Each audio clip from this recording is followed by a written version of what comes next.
Pinag-iingat ng Philippine Medical Association ang mga senior citizen at kabataan laban sa banta ng heat stroke at iba pang sakit sa gitna ng tag-init.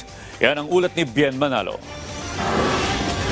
Isa sa lubhang apektado ng matinding init ng panahon ang mga senior citizen. Gaya na lang ng 74 na taong gulang na si Nanay Nila. Iba't ibang diskarte ang kanyang ginagawa para makaiwas sa heat stroke. Lalo't ramdam niya ang matinding sikat ng araw sa kanyang paglalako ng ice cream.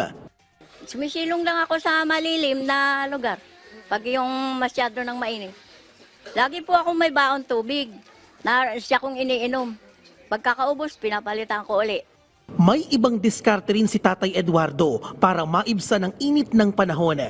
Lalo't nahimatay ang kanyang apo na isinugod pa sa ospital. Bumababa lang ako dito, pakinangin. Tapos magpapaypay. Naglalagay ng binpusa noon na malamig. Awak-awak siya ng ina niya. Ngayon nakahiga sila. Bigla na lang nangisay. Yun pala, nakumbulsyon na. Dahil sa init.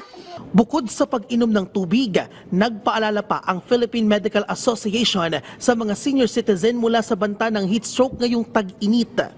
Proper long sleeves at saka mga jogging pants na yan na that could breathe in as well.